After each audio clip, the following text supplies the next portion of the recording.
call it? Little green machine, because it's solar and it's green. Wow.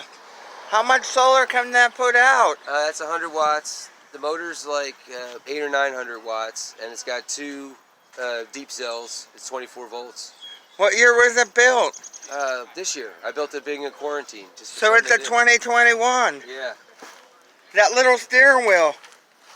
Yeah, so the front suspension and steering was from a little Chinese four-wheeler, and so I have the chain there to get it back to the old steering. I built the rear end, and I got a lever here so I can lock up the other tire in case it gets stuck.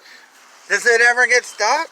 If it gets, it's got a good suspension, so when the one wheel gets lifted up, it'll just start spinning. Where are those batteries at? They're under here. You can't see them. Yeah, they're under there. And that's, the 1 horsepower. Are they great big ones? Yeah. Wow, it's different. Yep.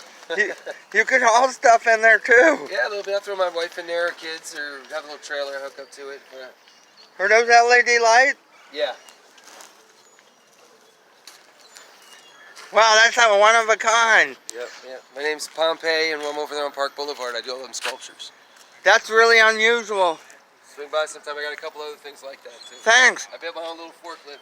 Thanks for letting me put on YouTube. No problem, bro.